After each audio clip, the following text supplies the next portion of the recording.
Activate your personal shield and get your trait to level 3, because it's time for the Star Wars Battlefront podcast.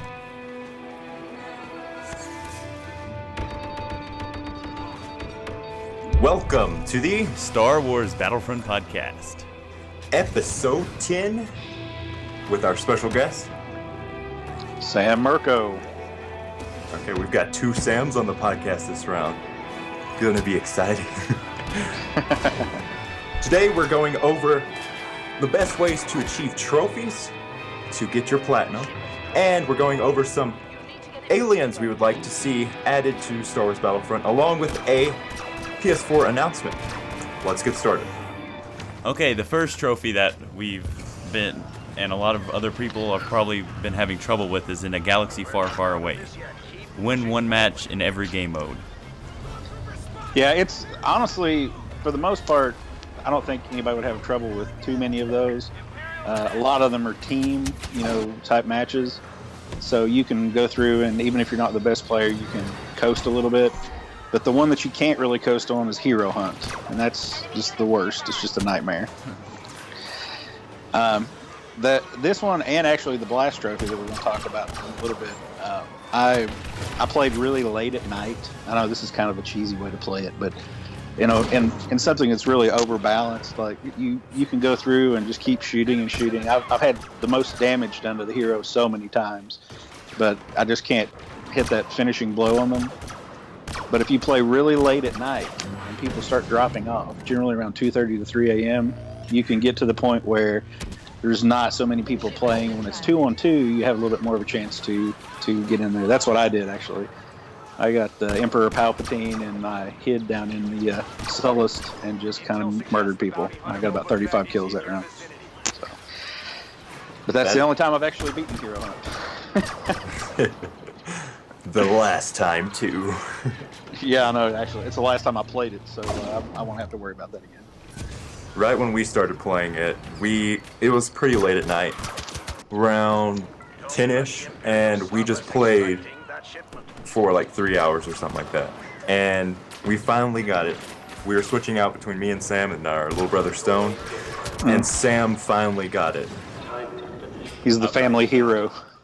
Yes. I won with 50 kills. 50, my goodness. That's awesome, man.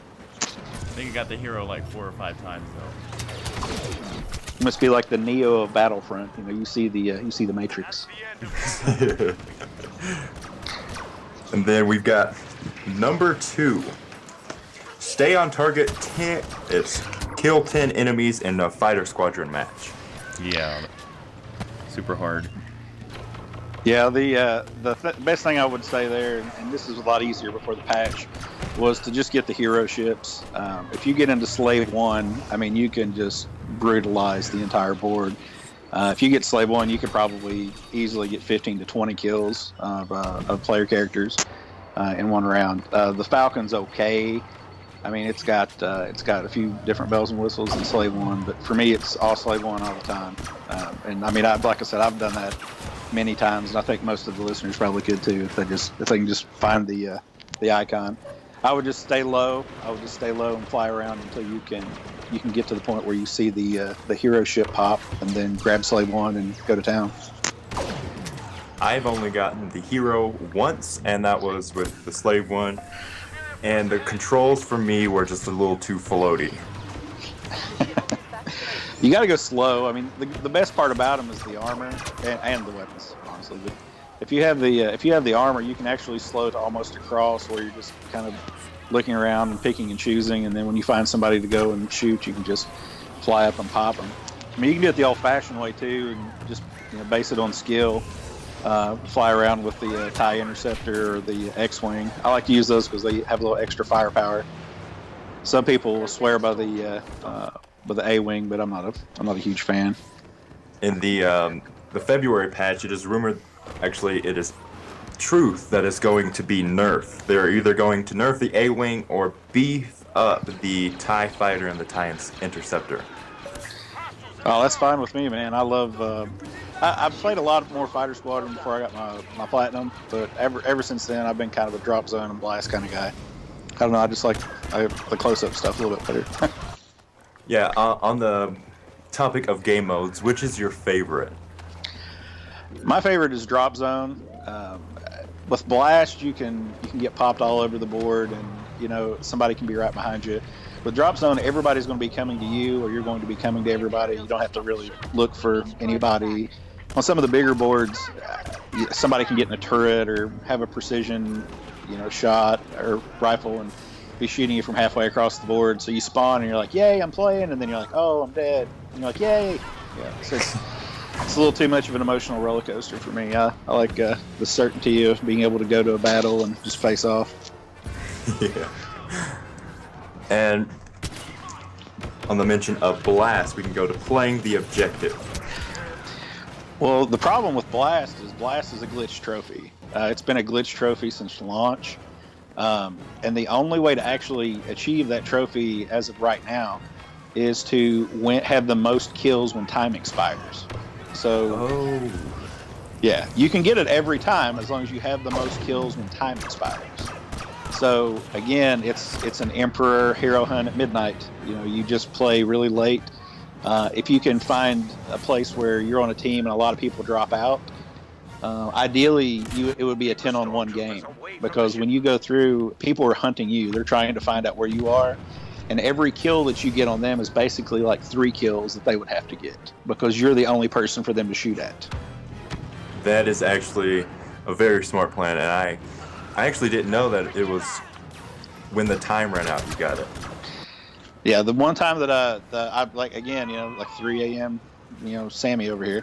But if you play really early in the morning, you're going to get to a point where people stop playing, and it's going to be after a match launches. And if you can just have the most at time expire, if it's by 1 or if it's by 50, you'll get the trophy every single time. Okay, that is very helpful. And then Mastered, we're going to go on a little tangent here, and how do you feel about the missions section of Battlefront? I mean, they're fine for what they are. I mean, if they were their own individual thing and there was a campaign beyond that, I would like them a whole lot more. Part of the success I felt like of the other Battlefront games is they integrated this same gameplay, not really the multiplayer, but similar gameplay, into something that had kind of at least a light campaign mode and somewhat of a story. I guess that would be my big complaint, is it's there, and once you do it, you really never ever play it again. Yeah, we have been trying as hard as we can to get those stars, and they are very difficult. What would you suggest to do to get them? Well, each of the boards has kind of what I'll call a little hidey hole, a place where you can go to where you're extremely secure, and you can kind of take on the whole board without being as vulnerable as you normally would. My loadout that I would play most of the time when I go in there would be the jump pack and the E11 and the personal shield. Jump pack, just like in any other board, lets you get around a little bit quicker and lets you get to your spots. And then your personal shield's kind of like your oh crap button, where you can have another 5 seconds to get adjusted or get to where you don't die. Do you want me to try to describe the little hidey holes a little bit for each board, or? We can go in there. Yeah. Okay. So one of the good things that one of the best places to actually start will be on Hoth. The Hoth trophy, I was able to get the master board cleared in under 35 minutes, get it cleared without dying, and it also adds to your master trophy list of the 4. But immediately, like when you start to the lobby area, I guess is what I'll call it, where you start out in Hoth, if you turn around and go into the cave immediately behind you and take a left into the hallway, it'll go down into a secure room where you actually find one of the collectible diamonds. But if you just step outside of that secure room where you can see the end of the hallway and set up a blaster cannon, that's the only caveat. You actually have to run around and try to get one of the drop pods and find a blaster cannon. You can camp there and occasionally fire that blaster off to get their attention, and you can just annihilate the entire board. Once you clear out and get down to the walkers, you'll need to run out of that room go back into the lobby area and run straight to the right in that hangar door. But if you go down to the bottom of that incline, you can attract the walker with blaster bolts. And when the walker comes through, you can just kill the walker and he won't even be able to shoot you. So it's really just, it's pure strategy. And I did that in, I think, 31 minutes. So you can clear out all 3 of those by just following that simple strategy. Deactivate that uplink station. The Hoth map, that was the first one we actually completed entirely. Yeah, I got lucky. I think I was on about survival Ward 8, and I was like, oh my god, and everybody was coming at me, so I just ran down the room, and I ran into the dead end, and I was like, I'm so dead right now. And I was like, what do I have as a power? Oh, great, fantastic. So I dropped it down, and I just start firing at the shock troopers come through, and the cannon will knock them down. Same thing with the shadow troopers. I mean, everybody. And I was like, oh my gosh, I'm totally going to do this now. Something I would suggest is getting someone to play with you, because that's what we did, and it made it a lot easier. Oh yeah, co-op. I mean, the difficulty stays the same in all the wards. If you've got a 2 players, won't be causing any more trouble. the other, I'm sorry, go ahead. We've cleared 3 of the. What's the one you haven't cleared? Tatooine. Tatooine's one of the worst just because there's no really good area to camp out in. And I did all of them solo.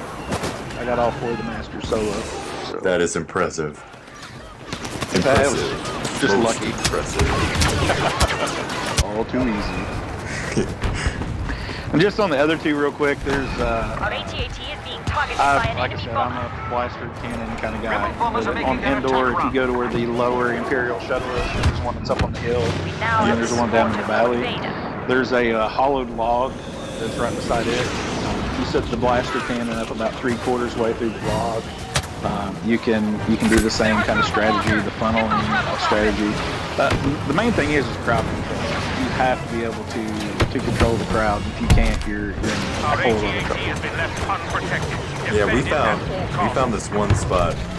It is very difficult to get to, but it pays off. You jump into this one spot of the canopy where the Ewoks are, and just keep on hopscotching up there. Oh, up in the trees. Yes. Oh, okay. That's sweet. There's We need that one tried. Keep the rebels back. There's Our this one AT-AT spot won't up be there exposed for long. that doesn't have a stairway leading up to it, so you have to jump hack to it, and they just crowd right under you. Well, if you get high enough, I bet the walkers can't even see you up there, can they? All rebel Yeah, troops. those. Sam, what did you do for the walkers when they got to you? Support. Threw They'll the soften up those walkers ion for you. grenade and just ion shot them. They stand still most of the time. Wow, that's awesome, guys. Maybe I should look up rather than down next time, huh? Yeah. When I was playing it, I actually went to that same spot you went We have to, activated the uplink. and I did pretty done. well in that bit. Yeah, it's. What Go I want to ahead. know is how to beat the training. That seems impossible. Which one on the training? Commander Solo has Any of joined them, us. like Press the the battles. attack. I mean, Yeah, the battles were they were kind of tough too. Gosh, I played the battles so long ago. The hero battles weren't quite as tough. I mean, I kind of camp out down like on Hoth. I'll be down inside those tunnels down there. I'll pretty much live in the tunnels. Y-wing tracking signal online. Again, it's the most cowardly strategy ever, but I always just try to find a little corner to hunker down in, and then just kind of jump up. Well done. Pop We've people. activated the I uplink. know it sounds terrible. But they make the trophies that hard to get. You have to do what you have to do. Well, the Walker one was one of the toughest one for me. The trampling everyone, that's the last one that And I that actually uplink got, I station, or believe. else the Y-wings can't provide. Do you guys have the Walker one yet? No, I am working on that. I mostly play Walker Assault. Yeah, and you try to stay on Hoth, or you just bounce around wherever? I just bounce around wherever. If you play on Hoth, the spawn point for the Walker is actually right beside the beginning of the board where the first walker is. And then after the X-Wings make their runs, the spawn point changes every time. Imperial forces have So turned off the our second uplink spawn signal. point We is just need it across from operational. where the big rebel We have been hangar informed is. that Darth Yes. Vader is near your There's a position. smaller Be careful. entrance that's just before the rebel hangar, and it's in a little pile of rocks immediately across from that. So if you go and grab those icons and just play We've along, activated just the run uplink as fast station. as you can. Well Try to get done. up there into the battle. You can probably squish about 1 or 2 people per battle. If you're lucky. And once it goes to the third round, after the first 2 rounds, don't even bother. Just play the rest of the round. Because everybody's going to pop you with ion torpedoes. There's just no reason you to be up there. I tried many times and died many times. What hand do you use for Battlefront? My go-to is the upgraded jetpack, upgraded explosive shot, and the impact grenade. That's probably my go-to. I'm pretty ferocious with the E11. Y-wing tracking signal It's not really the initialized. best distance weapon, but from where I keep people, I generally try to keep people in the mid-range. I can do a lot of damage with it. If there's somebody off on a ridge or something that I want to hit, I can pop the explosive shot, and I don't suffer any range loss for the long shots. Watch out for And then if I'm just feeling like making it easier on myself, I can pop one anyway. We need to reactivate the uplink. Yeah, I like using the E11 as well. I don't know. I've tried to use the 44, and I don't know. I used it a little bit at first, and it just seemed like it faded, especially after they nerfed it. It just wasn't really the impacting weapon that it was before. Imperial Okay, forces and have then turned off Walker our uplink Defender. signal. We have We need an operation. destroy a Y-wing. The destroying the Y-wings, you definitely have to do it on some place to see. I always just kind of sit back and keep the ion Uplink station torpedo in my engaged. hand for that. Well done. trophy. Now defend it. And as soon as the Y-wings start coming in, look to the sky and find the direction that they come in from, and then run directly up to the walker. And don't shoot so you don't attract any attention. So, The walker is because if you exposed. fire one blaster bolt, everybody in the mother's going to be shooting you right away. But if you can just wait, and they have like maybe 2 or 3 of the Y-wings that they've activated, you can sit back and it's a one-shot kill with the ion torpedo. Yeah, that's helpful. And then our last one, the precision shot. Get 10 headshots with a cycler rifle. Cycler rifle, my least favorite star card and maybe least favorite weapon in the game. I don't know. I've never been very good with it. But the one thing I'll tell you is to play Turning Point. On Turning Point, everybody's sitting and waiting for somebody to come to you to try to challenge the control point. So that's going to be your best shot to get a clean kill on someone. They'll be standing still, so just creep up. Don't go in there. And for any of these trophies, you have to throw teamwork out the window. You're not going to win Walker Assault rushing into the middle of the battle on the ATSD. You're not going to win Turning Point trying to get your cycler rifle kills. You just kind of have to make it a wash. You can't really try to be a good teammate at that point. But yeah, just sit back on Turning Point and slowly walk up into areas. Try to use cover so people won't see you. And I almost guarantee you there will be somebody standing still at every control point. I think I did it in about maybe 4 or 5 games. We got about 2 to 3 around. That's it for this episode. Thanks for listening. If you'd like to be featured on this podcast, leave a review or tweet at us at TyeDyeSheepYT. Leave a comment on activated an YouTube or uplink email us station. at That uplink, or the Y-Wings won't be able to help us with those If you walkers. feel you would give a good perspective on the podcast, email us. We now have a Patreon. Patreon.com/Battlefront. May the force be with Watch out for enemy units! you always.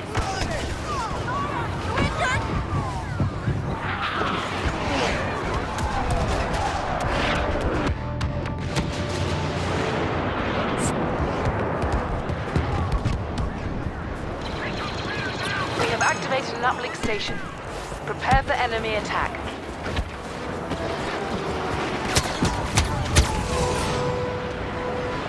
Uplink locking sequence offline. We need it operational.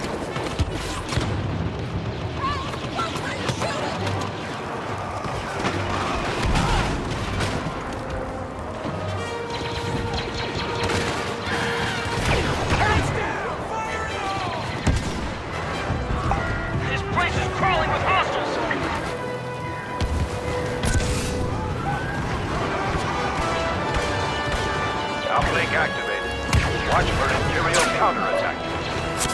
We're outnumbered.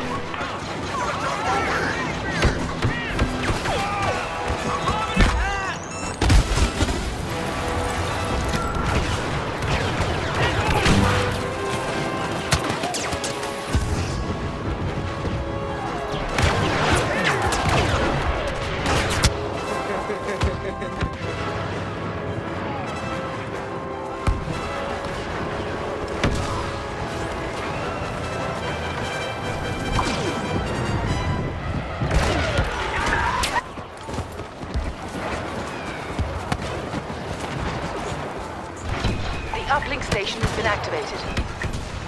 We're facing a superior force!